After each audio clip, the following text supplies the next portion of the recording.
జయం యెహోవా జయం ఎత్తి పాడుదాం మాదు ధ్వజము విజయ ధ్వజములే హల్లెలూయా మాదు ధ్వజము విజయ ధ్వజములే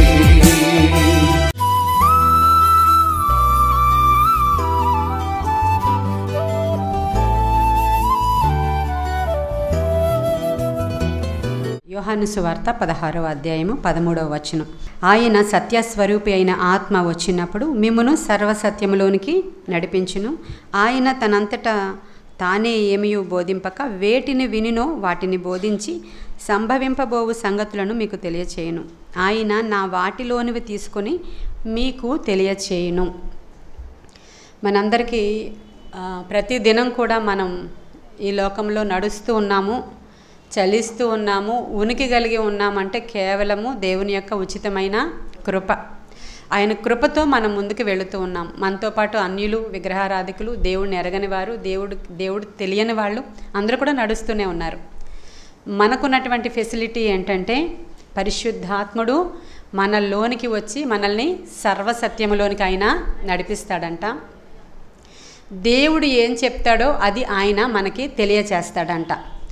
నా వాటిలోనివి తీసుకుని ఆయన మీకు చెప్పును అనే మాట చూసారు అక్కడ. నా వాటిలోనివి తీసుకుని ఆయన మీకు బోధిస్తాడంట. అంటే దేవుడు డైరెక్ట్గా మనకి ఏం చెప్పాలనుకుంటున్నారు, ఆయన నిన్ను గురించి ఏమి ఆలోచనలు తలంపులు కలిగి ఉన్నారు, ఆయన నిన్ను ఎలా నడిపించాలని కోరుకుంటున్నారో ఈ విషయాలన్నీ మనకు తెలియచేసేవారు పరిశుద్ధాత్ముడు.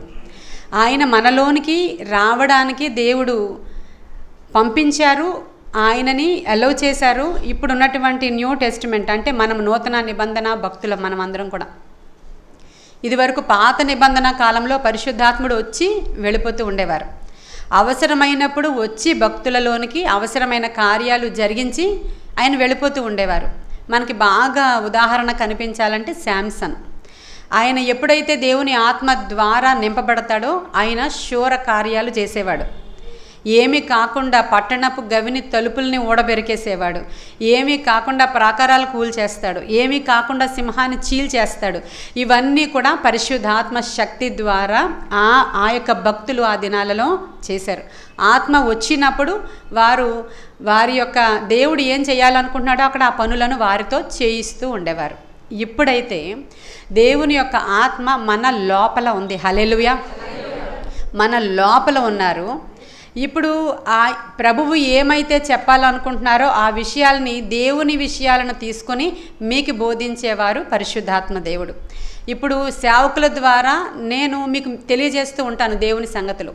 ప్రతి ఆదివార దినాన, ప్రతి శుక్రవార దినాన ఎప్పుడైతే మనం ఒక చిన్న మందగా సమాజంగా గ్యాదర్ అవుతూ ఉంటామో అప్పుడు అన్నీ కూడా నాలో నుంచి కొన్ని మాటలు మీకు వస్తూ ఉంటాయి. అవేంటి అంటే దేవుని యొక్క గైడెన్స్, లేదంటే దేవుని యొక్క తలంపులు. ప్రభు ఏమంటాడంటే నా తలంపులు మీ తలంపుల వంటివి కాదు, నా ఆలోచనలు మీ ఆలోచనల వంటివి అస్సలు కాదు. నా ఆలోచనలు వేరు, మీ ఆలోచనలు వేరు. మీ తలంపుల్లాగా నా తలంపులు ఉండవు. నీవు ఎక్స్పెక్ట్ చేసినట్లు, నీవు ఆలోచించినట్లు నేను ఆలోచించను, నేను డిఫరెంట్గా ఆలోచిస్తాను అంటాడు ఆయన. మరి దేవుని ఆలోచనలను మనం ఎలా గ్రహిస్తాము? దేవుని ఆలోచనలు చెప్పున వెళితే మనకి ఏం జరుగుతుంది? దేవుని ఆలోచనలు కొంచెం టఫ్గా ఉంటాయి. సాతాను వచ్చి వాడి ఆలోచనలను కూడా మనకు తెలియచేస్తూ ఉంటాడు. దీనికి బెస్ట్ ఎగ్జాంపుల్ మనం ఇంకా స్టార్టింగ్ దగ్గరికి వెళ్ళిపోవాలి. ఆదికాండం దగ్గరికి వెళ్ళిపోతే ఆదాము అవ్వ ఉన్నారు.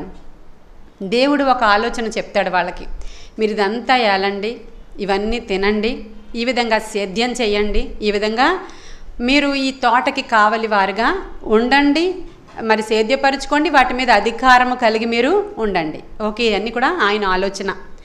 ఆయన ఆలోచనలో ఈ పండు తినకండి అని చెప్పాడు ఆయన తలంపు. అయితే ఈ లోపల సాతాను వచ్చి ఈ పండు ఎందుకు తినొద్దన్నాడు దేవుడు? ఒక ఆలోచన ఇస్తుంది. ఈ పండు నువ్వు తిన్నప్పుడు నీవు దేవతల్లాగా మారిపోతావు, నీవు చాలా జ్ఞానంతో నింపబడిపోతావు, ఈ పండు నువ్వు తింటే బాగుంటుందని ఒక ఆలోచన సాతానుడు ఇచ్చాడు. అవునా, నేను అది తింటే చాలా బాగుంటుందా, నేను మారిపోతానా, నేను దేవతలా అయిపోతానా, నేను చాలా అంటే దేవుడి కంటే మంచిగా అయిపోతానా అనే ఆలోచన ఇచ్చినప్పుడు ఈ రెండు ఆలోచనలో ఏది బాగుంది? రెండోదే బాగుంది. ఇక్కడ మనం కూర్చున్నప్పుడు కూడా సాతానుడు చాలా ఆలోచనలు మనకిస్తూ ఉంటాడు. ఆ ఆలోచన కూడా చాలా బాగుంటాయి. ఆలోచనలన్నీ అంటే వినడానికి బాగుంటాయి, అనుసరించడానికి బాగుంటాయి, చేయడానికి కూడా బాగుంటాయి. కానీ దాని అంతము మాత్రము భయంకరంగా ఉంటుందన్నమాట. అంతాన్ని ఆలోచించకుండా ఇప్పుడు చాలా బాగున్నాయి కదా ఈ ఆలోచనలు అని వాడి ఆలోచన చెప్పున మనం ముందుకు వెళ్ళిపోతే చాలా ఘోర ప్రమాదములో మనం చిక్కుకుపోతాం. అందుకనే దేవుడు ఏం చేస్తున్నాడంటే ఆయన ఆత్మను మనలోనికి ఆయన పంపిస్తున్నారు. ఆయన సత్యస్వరూపి అయినటువంటి ఆత్మ. ఆయన వచ్చినప్పుడు మీరు ఎలా వెళ్ళాలి, ఎలా వెళ్ళకూడదు, ఎక్కడికి వెళ్ళాలి, ఎక్కడికి వెళ్ళకూడదు, ఎలా ఆలోచించాలి, ఎలా ఆలోచించకూడదు అనే విషయాల్ని నేను మీకు తెలియచేస్తాను అంటున్నాడు ఆయన. హల్లెలూయా! ఎంత గొప్ప భాగ్యం దేవుడు మనకిస్తే మరి మనం పరిశుద్ధాత్మను పొందుకున్నామా? పరిశుద్ధాత్ముడు మనలో ఉన్నాడా? పరిశుద్ధాత్ముడు మనలో నుంచి పనిచేస్తున్నాడా? ఆయన మాటకి మనం లోబడుతున్నామా? ఆయన ఆలోచనకి మన చెవి యొగ్గుతున్నామా? ఈ విషయాల్ని మనల్ని మనమే ప్రశ్నించుకోవాలి. యెషయా గ్రంథం 11వ అధ్యాయంలో ఆయన ఆలోచన బలములనిచ్చేటువంటి ఆత్మ, యెహోవా యొక్క ఆత్మ ఎటువంటిదంట? జ్ఞాన వివేకములకు ఆధారమగు ఆత్మ, తెలివిని బుద్ధిని పుట్టించేటువంటి ఆత్మ. ఇప్పుడు జ్ఞానం కావాలి మనకి. కృపావరాలు కొరింథీయులకు రాసిన పత్రిక 12వ అధ్యాయంలో పౌలు భక్తుడు అంటాడు, పరిశుద్ధాత్ముడు మీలోనికి వచ్చినప్పుడు, మీ మీదకి వచ్చినప్పుడు కృపావరాలను మీరు పొందుకుంటారు. ఎందుకంటే పరిశుద్ధాత్ముని యొక్క లక్షణాలు అన్నమాట అవన్నీ కూడా. ఆ యొక్క ఏవైతే వరాలు మీరు పొందుకుంటారో ఆ వరాలను మీరు ఆపరేట్ చేస్తూ ఉన్నప్పుడు మీకు ఇవన్నీ కూడా కనబడుతూ ఉంటాయి. ఈ వరములను గూర్చి మీకు తెలియకుండుట నాకు ఇష్టము లేదు అని పౌలు కొరింథీయులకు రాసిన పత్రిక 1 కొరింథీయులకు రాసిన పత్రిక 12వ అధ్యాయంలో చెప్తాడు ఆయన. ఈ వరముల గురించి తెలియకుండుట నాకు ఇష్టం లేదు. అవి ఏంటి అంటే బుద్ధి జ్ఞానము ఇచ్చేటువంటి కృపావరం. అది అంటే బుద్ధి వాక్యము, జ్ఞాన వాక్యము అని రాయబడి ఉంటుంది దాంట్లో. ఇవి మనకెందుకు? బుద్ధి వాక్యము అంటే ఏంటి? బుద్ధి అంటే దాన్ని ఇంగ్లీష్లో విజ్డమ్ అంటారు, జ్ఞానము అంటే నాలెడ్జ్ అంటారు. దాన్ని మీకు అర్థమవుతుందా? బుద్ధి వాక్యం ఇవన్నీ కూడా యేసుక్రీస్తు ప్రభు వారిలో ఆపరేట్ అవ్వడం మనం చూస్తూ ఉంటాం. బుద్ధి వాక్యము అంటే యేసుక్రీస్తు ప్రభువారు ఒకసారి సమరయ స్త్రీ దగ్గరికి వెళ్తారు.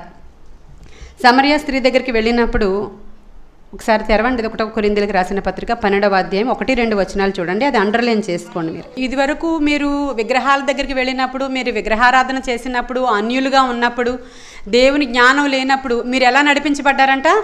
ఎటు పడితే అటు. అక్కడ రాయబడి ఉందా? ఎలా నడిపించబడ్డారంట? ఎటు పడితే అటు, ఎలా పడితే అలా, ఎక్కడికి పడితే అక్కడికి, ఏం చెయ్యాలనిపిస్తే ఆ పని చేయడానికి, ఎలా పోవాలనిపిస్తే అటు పోవడానికి, ఏం మాట్లాడాలనుకుంటే అది మాట్లాడేయడానికి, ఏ నిర్ణయం తీసుకోవాలనుకుంటే ఆ నిర్ణయం తీసుకోవడానికి మీరు నడిపించబడితిరి. ఆ దినాలు ఎలాంటివి అనంటే మీరు విగ్రహాలు ఆరాధిస్తూ మీకు ఒక గైడెన్స్ లేకుండా ఉన్నటువంటి దినాలు అవి. కాబట్టి మీరు ఎటుబడితే అటు నడిపించబడ్డారు. ఇప్పుడైతే పరిశుద్ధాత్ముడిని మీకు నేను ఏర్పాటు చేసి నా ఆత్మను మీలోనికి నేను పంపించాను. కాబట్టి ఆయన మీకు బుద్ధి జ్ఞానాలని కలిగిస్తాడు. జ్ఞాన వివేచనలకు ఆధారమగు ఆత్మ ఆయన ఎటు వెళ్ళాలి, ఎలా వెళ్ళాలో ఆయన మీకు బయలుపరుస్తాడు. ఈ బుద్ధివాక్యం గురించి నేను చెప్తున్నాను. ఒకసారి యేసుక్రీస్తు ప్రభువారు ఒక చోట ఉన్నప్పుడు నతనయేలు అనేటువంటి ఒక వ్యక్తిని తీసుకొస్తారు ప్రభు దగ్గరికి. ఆయన ఏమంటాడంటే, నీవు అంజూరపు చెట్టు కింద ఉన్నప్పుడే నీ గురించి నాకు తెలుసు, నీవు నతనయేలువు కదా అని ఆయన ఇతని గురించి మాట్లాడినప్పుడు అక్కడ ఉన్న వాళ్ళందరూ షాక్ అవుతారు. ఇప్పుడే కదా మనం తీసుకొచ్చాము ఇతన్ని, పొద్దున్నుంచి ప్రభు ఇక్కడే ఉన్నారు కదా, ఆయన 11 గంటలకు అక్కడ కూర్చోవడం ఎలా చూశారు అని వాళ్ళందరూ కూడా షాక్ అవుతారు. ఆ తర్వాత సమరయ స్త్రీ దగ్గర మనం చూస్తాం. ఆ బావి దగ్గర నీళ్లు చేదుకోవడానికి ఆ స్త్రీ వస్తే ఆవిని గూర్చినటువంటి కంప్లీట్ ఇన్ఫర్మేషన్ ప్రభు ఇచ్చేస్తూ ఉంటాడు. అవును, నువ్వు చేసుకున్నవాడు నీ పెనిమిటి కాదు, నువ్వు ఇంతకుముందు ఇటువంటి 4 పురుషులను కలిగి ఉన్నావు, నువ్వు ఇటువంటి స్త్రీవి అని ఆవిడ గురించి కూడా ఆయన అక్కడ చెప్పేస్తూ ఉంటాడు. దాన్ని ఏమంటారంటే బుద్ధి వాక్యము అంటారు. ఏమంటారండి దాన్ని? నాలెడ్జ్. దేని గురించిన నాలెడ్జ్ అంటే ఎదుటి వ్యక్తిని చూసినప్పుడు, సొసైటీలో నువ్వు ఉన్నప్పుడు, నీ ఆఫీసులో నువ్వు ఉన్నప్పుడు, నువ్వు చదువుకుంటున్నప్పుడు ఏది మంచి ఏది చెడు, నువ్వు ఎవరు ఎటువంటి వారో కూడా దేవుడు తెలియజేసేటువంటి నాలెడ్జ్.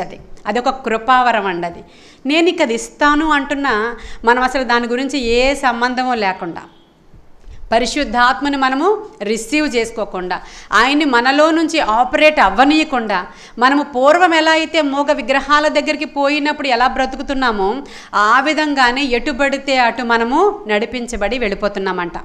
మన గురించి మనం తెలుసుకున్నప్పుడు ఎంత గొప్ప తలాంతులు దేవుడు మనకి అనుగ్రహించాడో మనము గ్రహించి అవి రిసీవ్ చేసుకోవడానికి ప్రయత్నం చేయాలి. అదేం పెద్ద కష్టమైనటువంటి పనులేమి కూడా కాదు. దేవుడు ఎంత నాలెడ్జ్ మనకి ఇస్తున్నాడో చూడండి. తర్వాతది ఏంటి? విజ్డమ్, అది జ్ఞానం. అది ఏ సమయంలో ఎలా మాట్లాడాలో అవసరమైనటువంటి జ్ఞానం. ఇప్పుడు మన యొక్క పని ఏంటంటే, మనల్ని ఎందుకు దేవుడు రక్షించుకున్నారంటే బూది గంతముల వరకు మనం ఆయనకి సాక్షులమై ఉండాలి. మనల్ని చూసినప్పుడు అనేక మంది అన్య జనాంగము, వీరు దేవుడు గొప్పవారు, వీడు దేవుడు చాలా శక్తిమంతుడు, వీళ్ళ దేవుడు వీళ్ళని రక్షణ ఇచ్చి ఆయన సత్య మార్గంలో నడిపిస్తున్నాడు, వీరు నిత్య జీవానికి వారసులు అని మనల్ని చూసినప్పుడు వాళ్ళు గ్రహించాలి. మనం మాట్లాడినప్పుడు ప్రభు ఏమంటాడంటే, మీ మాటలు ఉప్పు వేసినట్లు ఉండాలి అంటాడు ఆయన. ఉప్పు వేసినట్లు ఉండాలి.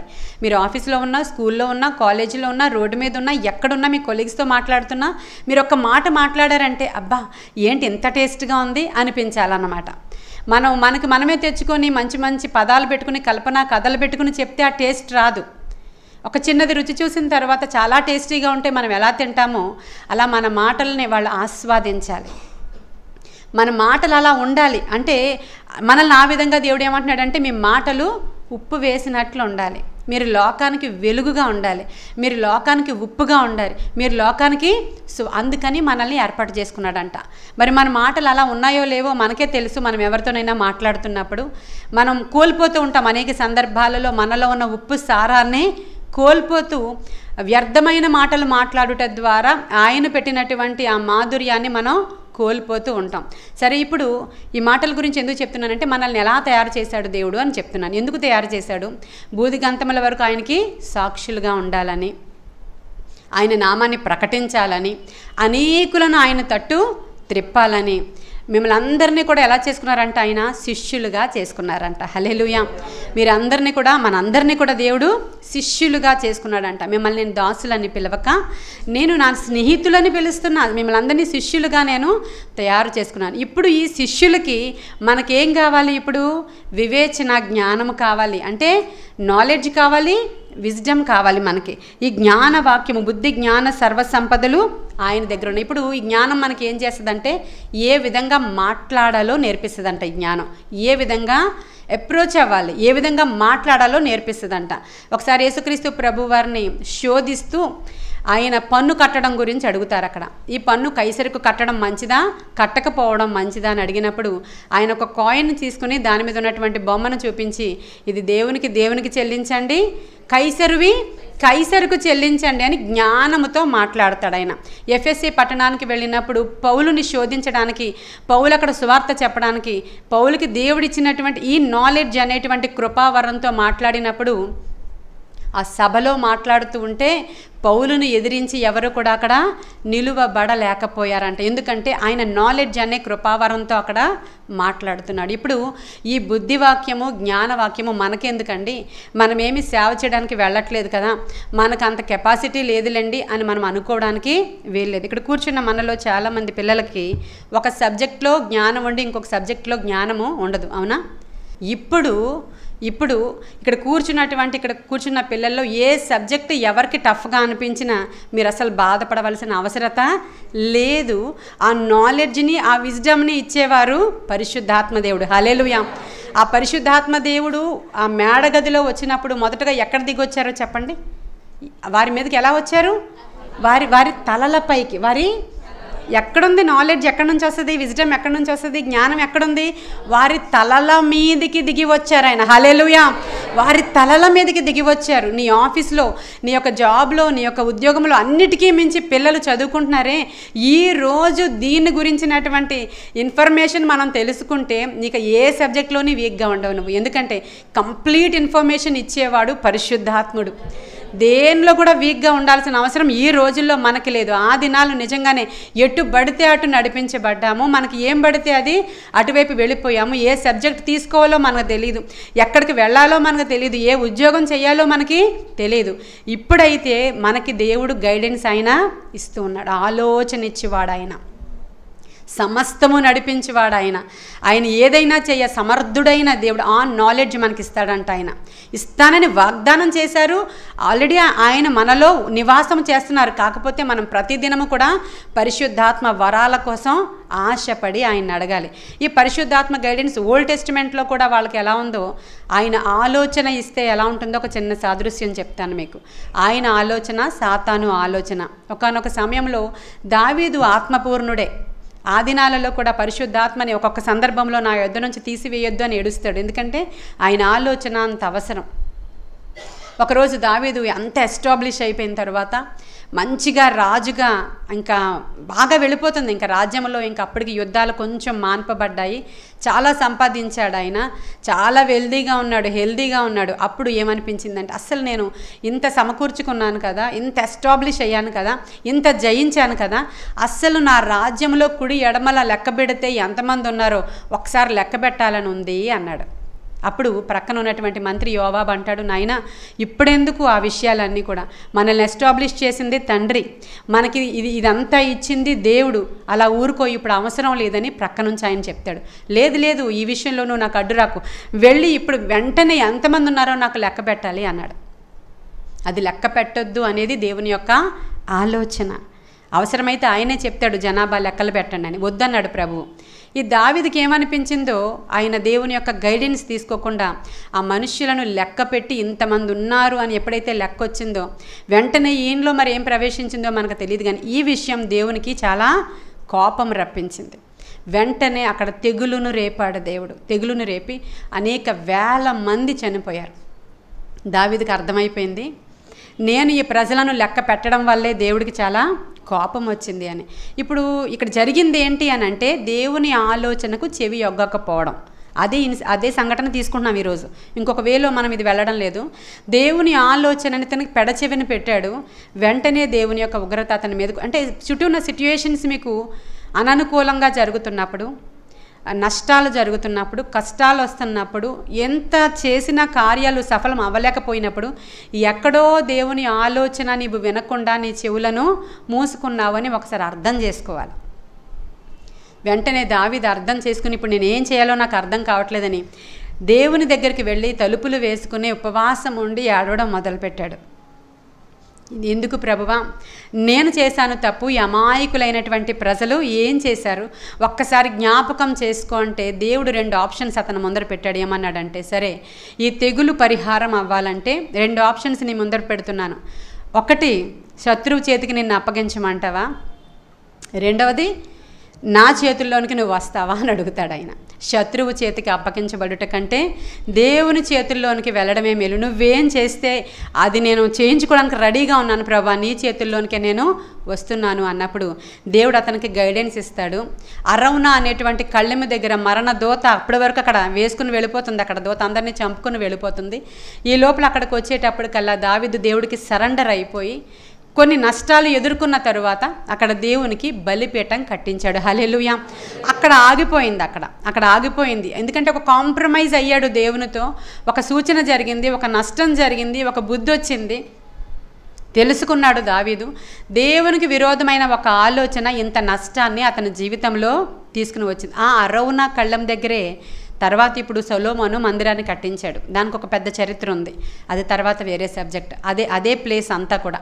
అయితే ఇప్పుడు అక్కడ మందిరం కట్టబడింది, అది వేరే విషయం. ఇక్కడ మనకు జరిగింది ఏంటంటే, ఇంత పెద్ద నష్టం దేవుని ఆలోచనకి చెవి యొగ్గకపోవడం ద్వారా జరిగింది. ఇక్కడ కూర్చున్నటువంటి మనలో మీరు దేవుని చిత్తానుసారంగా వెళితే, ఇప్పుడు అది జరిగిస్తున్నంతసేపు సాతాను యొక్క చెప్పిన మాటలు మనం వింటున్నంతసేపు చాలా బాగుంటుంది, చాలా ఎంజాయ్మెంట్గా ఉంటుంది. తరువాత ఆ నష్టము చాలా భయంకరంగా ఉంటుంది. ఒకానొక సందర్భంలో యాకోబు భక్తుడు అందరికీ తెలిసి ఆదికాండంలో ఉంటాడు. ఆయన్ని మామూలుగా పేరుని బట్టి మోసగాడు అనేటువంటి మాట ఉంది. తర్వాత దేవుడు ఇజ్రాయేలుగా మారుస్తాడు. సరే, తల్లి యొక్క ఇన్ఫ్లుయెన్స్తో తండ్రిని మోసం చేశాడు. ఆయన గురించినటువంటి ఇప్పుడు మనం ఆ విషయాలు మాట్లాడుకోకుండా తర్వాత మామ దగ్గరికి వెళ్ళిపోయాడు. ఆయన మామ దగ్గరికి వెళ్ళిపోయిన దగ్గర నుంచి మామ దగ్గర కొలువు చేస్తున్నాడు అనే మాట. కొలువు అనే మాట చాలా ఎక్కువసార్లు వస్తుంది మీకు. అక్కడ కొలువు చేస్తున్నాడు, అక్కడ ఆయన అంటే ఉద్యోగం చేస్తున్నాడు అని అర్థం. మామ దగ్గర, సొంత మామ దగ్గరే ఉద్యోగిగా జాయిన్ అయ్యాడు. జాయిన్ అయిన తర్వాత ఆ మామ మోసగాడు. అతను ఏం చేశాడంటే 10 మార్లు జీతాన్ని మార్చాడు ఆయనకి. 10 మార్లు. జీతం సరిగ్గా ఇవ్వట్లేదు, ఏదైనా ఒక గొర్రెను తోడేలు ఎత్తుకుపోతే ఆ జీతం కట్, ఆ తర్వాత ఇంకా ఏదో అయితే జీతం కట్, ఆ తర్వాత మళ్ళీ నువ్వు సరిగ్గా మేపట్లేదు, మంద తక్కువైపోయింది కాబట్టి ముందు వచ్చిన శాలరీ ఇవ్వను, ఇప్పుడు మళ్ళీ తక్కువ చేస్తానని, ఇంకా పని తగ్గిపోయింది కాబట్టి ఇంకా తక్కువ చేస్తున్నాడంట. అలా 10 మార్లు జీతాన్ని మార్చాడంట. అయినా సరే యాకోబు నమ్మకస్తుడుగా అక్కడ పని చేస్తూ ఉన్నాడు, నమ్మకస్తుడుగా ఉన్నాడు. ఈ విషయంలో చాలా నమ్మకంగా 10 మార్లు జీతం మార్చిన, ఇన్ని సంవత్సరాల నుంచి కొలువు చేస్తూ ఉన్నాడు. ఒకానొక సందర్భంలో చాలా బాధ అనిపించి, నాయనా నేనేం చేయను, ఎంత బాధగా ఉంది, నేను ఎంత నమ్మకంగా పని చేస్తున్నా సరే నా నమ్మకానికి ఫలితం ఇక్కడ రావట్లేదు సరికదా, ఈ మామ నన్ను మోసం చేస్తున్నాడు అని అతను బాధపడ్డాడు. బాధపడినప్పుడు ఈ లోపల లాబానికి వాళ్ళు ఉన్నటువంటి కొడుకులు ఈ యాకోబు మీద వ్యతిరేకంగా అనేక మాటలు చెప్పారు. అప్పుడు ఈ యొక్క యాకోబుకి చాలా బాధ అనిపించింది. ఇంత నమ్మకంగా నేనున్నా, నా మీద చెడ్డ మాటలు ఈ కొడుకులు తండ్రికి చెప్పారు, మునుపున్నట్లుగా నా మామ యొక్క ముఖము, లాబాను ముఖము ఇప్పుడు లేదు, నన్ను చూసినప్పుడు ముఖం మాడుస్తున్నాడు, నన్ను చూసినప్పుడు ముఖం తిప్పుకుంటున్నాడు, ఇది నాకు చాలా బాధగా ఉందని చెప్పినప్పుడు మొత్తానికి వాళ్ళు మాట్లాడుకుని, అవును నువ్వు చేసిన పనికే నాకు కోపం వచ్చిందని లాబాన్ అన్నాడు. నేనేం చేశాను, 10 మార్లు నువ్వు జీతం మార్చినా నోరు మెదపకుండా ఇంత నమ్మకస్తుడిగా నా దేవుని పేరట నేను ఉన్నాను, నేను వచ్చాకే, నీ ఇంట్లోకి నేను అడుగు పెట్టాకే నా దేవుడు నీకు ఆశీర్వాదం ఇచ్చాడు అనే పదాన్నే ఉపయోగిస్తాడు ఆయన. నేను మీ ఇంటికి వచ్చాకే నా ద్వారా ఆశీర్వాదం నీ ఇంటికి వచ్చింది, అయినా నువ్వు ఈ విధంగా చేశావు అన్నప్పుడు అతను అంటాడు, సరే ఏం చేయమంటావో చెప్పు, ఒక కాంప్రమైజ్ అవుదాము, ఒక మాటకు వచ్చేద్దాం ఇద్దరం అన్నారు. అనినప్పుడు యాకోబు ఏమంటాడంటే, సరే ఈ మందలు నేను మేపిన తర్వాతే ఇంత విస్తారంగా అయ్యాయి, నేను ఇంత పని చేశాను, ఇప్పుడు నాకొక టైం ఇవ్వు అని అడుగుతున్నాడు ఆయన. అప్పుడు ఈయన పడుకున్నాడు, ఎవరు, యాకోబు. పడుకున్నప్పుడు దేవుడు వచ్చి ఒక ఆలోచన చెప్తున్నాడు. హల్లెలూయా. ఈరోజు దేవుని ఆలోచన కదా, పరిశుద్ధాత్ముడు మనకిచ్చేటువంటి నాలెడ్జ్, పరిశుద్ధాత్ముడు మనల్ని నడిపించే విధానం చాలా గొప్పగా ఉంటుంది. సొంత ఆలోచన చేసి, ఇక్కడ అస్సలు బాగలేదు, నువ్వు ఇలాంటి వాడవు, నువ్వు అలాంటి వాడవు, నీ దగ్గరే ఉంచుకో అని పోలేదు అతను.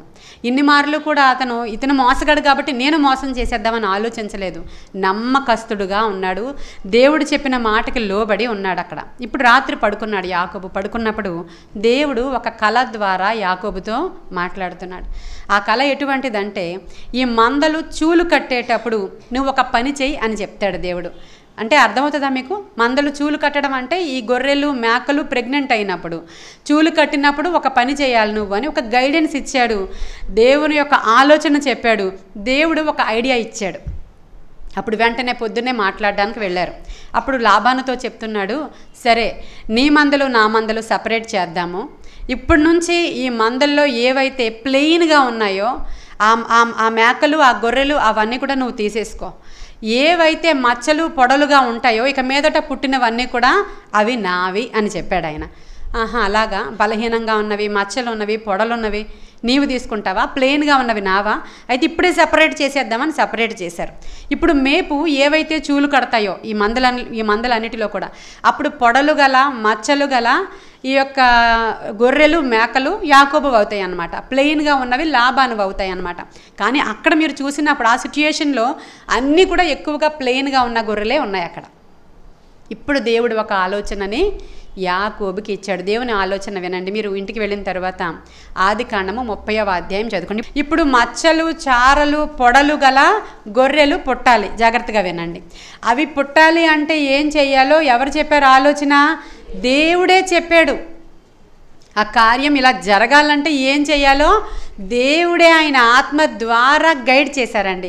ఆయన కలల ద్వారా మాట్లాడే దేవుడు, దర్శనాల ద్వారా మాట్లాడే దేవుడు, సేవకుల ద్వారా మాట్లాడే దేవుడు, వాక్యము ద్వారా మాట్లాడే దేవుడు ఆయన కలల ద్వారా మాట్లాడి ఏమని చూపించాడంటే, ఇవి చూలు కట్టాయి, ఇప్పుడు ఇవన్నీ చూలు కడుతూ ఉన్నాయి, ఇప్పుడు అవన్నీ చూలు కడతాయి. ఆ టైం అయ్యేటప్పటికి వీటన్నిటినీ ఒక నీటి దగ్గర తీసుకెళ్ళాడు యాకోబు.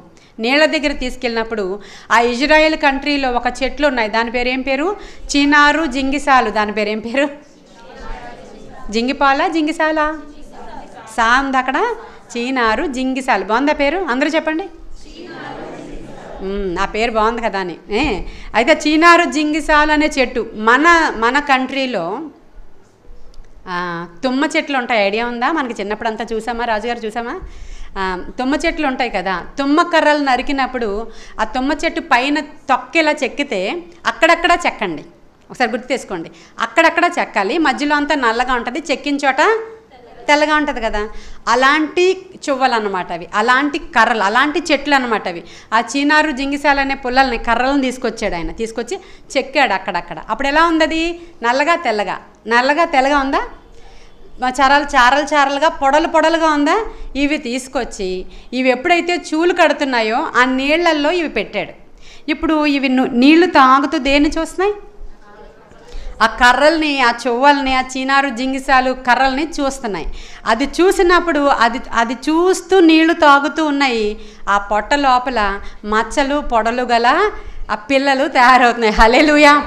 ఈ రోజుల్లో కూడా డాక్టర్స్ చెప్తారు కదా, మీకు ఐడియా ఉందా? ఎవరైనా ప్రెగ్నెంట్ అయినప్పుడు మంచి వాటిని చూస్తూ ఉండండి. హెల్దీ బేబీస్ బొమ్మల్ని ఇంట్లో అంటించుకోండి. ఆ పిల్లల్ని చూస్తూ ఉండండి, ఆ చెట్లను చూస్తూ ఉండండి, మంచి సీనరీస్ చూడండి, ప్లెజెంట్గా ఉండండి, ప్లెయిన్గా ఉండండి, గొడవలు పెట్టుకోవద్దు, మంచి మ్యూజిక్ వినండి, ఆరాధన చేసుకోండి. అవునా?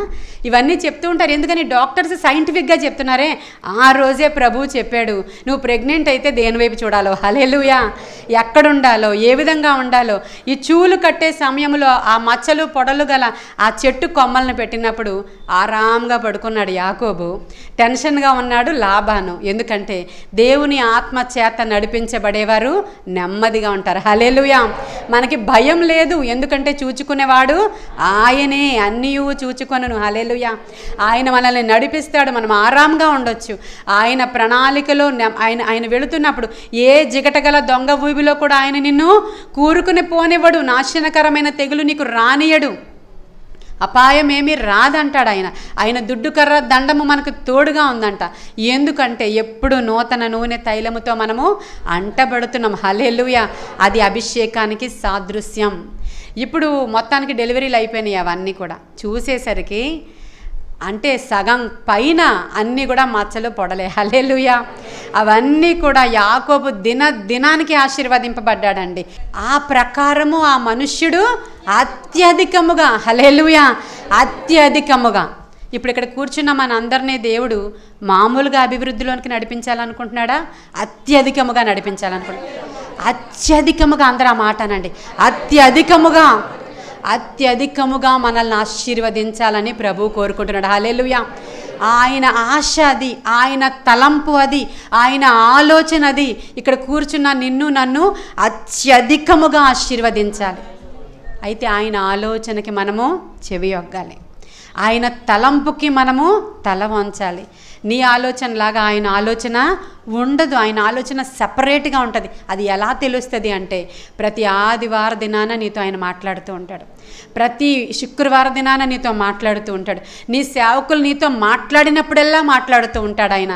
అందుకనే నీవేం చెప్పాలో నా నుండి తీసుకుని ఆయన నీకు బోధించును అని రాయబడి ఉంది అక్కడ. నా నుంచి తీసుకొని, ఇప్పుడు నేను దేవుని దగ్గర నుంచి తీసుకుని మీకు ఈ వర్డ్ తెచ్చాను. అవునా? ఎక్కడి నుంచి తీసుకొచ్చాను? నేను ఆయన యొద్ద నుంచి తీసుకొని నేను మీ యొద్దకు తీసుకొచ్చాను. ఎప్పుడు? ఇది ఆయన ఆలోచన. ప్రతి వారం కూడా దేవుడు ఆయన ఆలోచనలు మీకు ఇస్తూనే ఉన్నారు. ప్రతి వారం మాట్లాడుతున్నారు ఆయన. మాట్లాడట్లేదా మనతో? కానీ మనం ప్రతి వారం ఆయన ఆలోచనకు చెవి ఒగ్గుతున్నామా లేదా? విని విడిచిపెట్టేసే వారంగా ఉండాలని శోధకుడు మనకి అవన్నీ మరుపులోనికి పెట్టేసి ఏది ఈజీ వే ఉంటుందో ఆ ఈజీ వేలో మనల్ని నడిపించుకొని తీసుకుని వెళ్ళిపోతున్నాడు. ఇప్పుడు ఆయన ఆలోచనకి చెవి యొగ్గే వారంగా ఖచ్చితంగా మనం ఉండాలి. పరిశుద్ధాత్ముడు యోహాను సువార్తలోనే 16:8 చూడండి ఒకసారి. చూడండి ఆయన ఏమేమి విషయాలు ఒప్పింప చేస్తాడంటే పాపమును గూర్చియు, నీతిని గూర్చియు, ఇంకా తీర్పును గూర్చియో ఆయన ఒప్పింప చేస్తూ ఉంటాడు. ఇప్పుడు మనకు జరిగేది ఏంటంటే, ఇప్పుడు వాక్యం నేను ప్రకటిస్తూ ఉన్నప్పుడు పరిశుద్ధాత్ముడు ఏమని మీకు చేస్తూ ఉంటాడంటే, చూడు నువ్వు చేస్తున్నది తప్పు, నువ్వు వెళుతున్న దారి తప్పు, నీవు వాక్యం చదువుతూ దేవుని మందిరానికి వస్తూ ఆరాధన చేస్తూ నిస్సి సంఘములో ఉంటూ ఇలా నువ్వు చేయకూడదు, నువ్వు ఇలాగా మాట్లాడకూడదు, ఇలాంటి తప్పు పనులు చేయకూడదు, ఇలాంటివి చూడకూడదు, ఇలాంటివి మాట్లాడకూడదు, ఈ టైప్ ఆఫ్ సిన్ నువ్వు చేయకూడదు, మనం ఇలా ప్రవర్తించకూడదు, ఇలా వ్యాపారం చేయకూడదు, ఇలాంటి పనులు చేయకూడదు అని మాట్లాడుతూ ఉంటుంది దేవుని వాక్యం చెప్తూ ఉంటుంది. అప్పుడు దీన్ని గురించి మీరు ఒప్పుకోవాలి అంటే ఒప్పింప చేయువాడు పరిశుద్ధాత్ముడే. ఒప్పుకోలు ఆత్మ అంటారు దాన్ని. ఒప్పింప చేస్తాడు పరిశుద్ధాత్ముడు. ఈ పరిశుద్ధాత్ముడు మీలో లేరనుకోండి, మీరు ఒప్పుకోరు.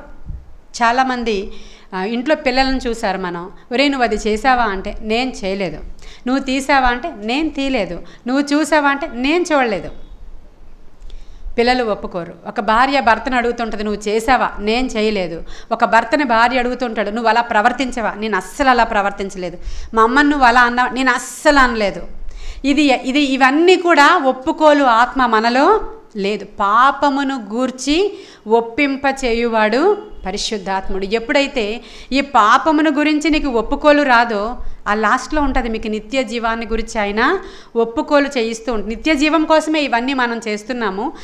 ఇవి ఎవరైతే ఒప్పుకోలు చేసుకోరో వాళ్ళ జీవితంలో నెక్స్ట్ ఆశీర్వాదం వాళ్ళకి రాదన్నమాట. మీకు అర్థం అవ్వాలి క్లియర్గా. నీవు పాపమును గురించి ఒప్పుకొని వాటిని విడిచిపెట్టువాడు వర్ధిల్లుతాడు. అతిక్రమములు దాచిపెట్టువాడు ఏమైపోతాడు? వర్ధిల్లడు. ఇంకా అతిక్రమములు దాచిపెట్టువాడు ఏమైపోతాడంటే, వాడు చేసిన తప్పులు ఒప్పుకోలు చేయలేదనుకోండి, చేసుకోలేదనుకోండి, పశ్చాత్తాప పడలేదనుకోండి, దేవుని దగ్గరికి వచ్చి పాపపు ఒప్పుకోలు చాలా క్రిస్టియానిటీలో చాలా ప్రధానమైనది. పాపపు ఒప్పుకోలు దీని గురించి చాలా సులువుగా తీసుకుంటారు అందరూ. నువ్వు చేసావంటే నేను చేయలేదు. పరిశుద్ధాత్ముడు ఏం చేస్తాడంటే, అయ్యో నేను అది చేశాను అని గుండెలు బాదుకుని రోధించేలా చేస్తాడు పరిశుద్ధాత్ముడు. ఈ టైప్ ఆఫ్ పశ్చాత్తాపము ఎవరిలో అయితే రాలేదో వాళ్ళు దేవుని యొక్క రాజ్యాన్ని చూడలేరంట. ఇప్పుడు ఇక్కడ వాక్యము ప్రకటిస్తున్నప్పుడు నేను లాస్ట్లో చెప్తాను, ఎవరెవరైనా కన్ఫెస్ చేసుకుంటే మీరు మీ హృదయం మీద చేయబెట్టుకోండి అని. ఎవరెవరైనా దీనికి లోబడితే మీరు ఈ రోజే అవి విడిచిపెట్టండి అని చెప్తాను. పరిశుద్ధాత్ముడు మనలోనికి వచ్చినప్పుడు ఆయన డీప్గా ఒప్పింప చేస్తాడు మనల్ని. అప్పటి వరకు దాని ముందు లెవెల్కి మనము వెళ్ళలేకపోతాం. ఇప్పుడు దేవుని యొక్క క్రైస్తవ్యంలో అవ్వచ్చు, మన జీవితంలో అవ్వచ్చు, ఒక ఆశీర్వాదానికి లెవెల్స్ ఉంటాయండి. ఎవరైతే మీరు పరిశుద్ధాత్మ అభిషేకాన్ని పొందుకున్నారో జాగ్రత్తగా ఈ మాట వినండి. మీరు లెవెల్స్ని ఎక్కుతూ ఉంటారు, ఒక్కొక్క మెట్టుని ఎక్కుతూ ఉంటారు. మీ అభిషేకం మిమ్మల్ని ముందుకు నడిపించి తీసుకుని వెళ్ళిపోతాం. మునుపులాగా మనము ఉండం. ముందున్నట్టు మన యాటిట్యూడ్ ఉండదు. ముందున్నట్టు మన యొక్క ఇంట్లో అట్మాస్ఫియర్ ఉండదు. ముందున్నట్లు మీ ఇంట్లో ఆర్థిక పరిస్థితి ఉండదు. దాని విషయంలో కూడా మీరు ఒక్కొక్క మెట్టు ఎక్కుతూ ఉంటారు. ఆర్థికంగాను, శారీరకంగాను, మానసికంగాను, ఆత్మీయంగాను ఒక్కొక్క మెట్టు ఎక్కుతూ ఉంటారు. ఒక్కొక్క డైమెన్షన్లోనికి ఎంటర్ అవుతూ ఉంటారు. ఇది ఎక్కడైనా సరే మీరు బైబిల్లో ఎక్కడ చూసినా బ్రేక్ త్రూ జరుగుతుంది. ఎక్కడైనా సరే యాకోబు జీవితంలో ఇది బ్రేక్ త్రూ. హల్లెలూయా. ఎన్ని సంవత్సరాలు లేనిది ఒకేసారి అత్యధికమైన ఆశీర్వాదం వచ్చింది. అలాగను నీవు ఎంటర్ అవ్వాలని ఆశపడితే ఇప్పుడే దేవుని దగ్గర కొన్ని ఒప్పుకోళ్ళు చేసుకోవాలి. కొన్ని మాటలు దేవునితో నువ్వు మాట్లాడాలి. కొంత అభిషేకము కొరకు దేవుని దగ్గర నీవు గోజాడాలి. నువ్వు మునుపున్నట్లు ఎప్పుడూ ఉన్నట్లు నీవు అలాగే మిగిలిపోతే ఎప్పటికీ నీవు చూడలేవు. ఎప్పటికీ నీవు నార్మల్గానే మిగిలిపోతావు. అదే దేవునితో నీవు జర్నీ చేస్తూ వెళితే అప్పుడు ఈ యాకోబు అన్ని విషయాలు 30వ అధ్యాయం దాటిన తర్వాత వాళ్ళ భార్యలను పిలుస్తాడు. దాసదాసీలు, భార్యలు, ఆశీర్వాదం, మందలు, పనివారిని సంపాదించాడు. 30వ అధ్యాయం చివరి వచనాల్లో మీరు చూస్తే క్లియర్గా రాయబడి, ఆ మనుష్యుడు అత్యధికముగా ఆశీర్వదింపబడి విస్తారమైన మందలు. హల్లెలూయా. విస్తారమైన మందలు ఇస్తాడంట మనకి దేవుడు. విస్తారమైన ఆశీర్వాదం ఇస్తాడంట దేవుడు. మనం నమ్మకస్తులుగా ఉంటే ఖచ్చితంగా ఆయన దీవిస్తాడు. ఇంత మాత్రమే సరిపోదు, కానీ పరిశుద్ధాత్మ అభిషేకము చాలా ప్రాముఖ్యమైనది. ఈరోజు జ్ఞాపకం పెట్టుకోండి. పరిశుద్ధాత్ముడు మనలోనికి రావాలి. ఆయన వచ్చినప్పుడు ఆయన అన్నిటినీ గూర్చి ఒప్పింపజేస్తాడు. సర్వసత్యములోనికి నడిపించి అత్యధికముగా ఆశీర్వదిస్తాడండి. అట్టి ఆశీర్వాదము మనకి, మన సంఘానికి వచ్చునుగాక. ఆమేన్. ఈ పరిశుద్ధ లేఖన భాగము దేవుడు మన వినికిడిలో దీవించునుగాక.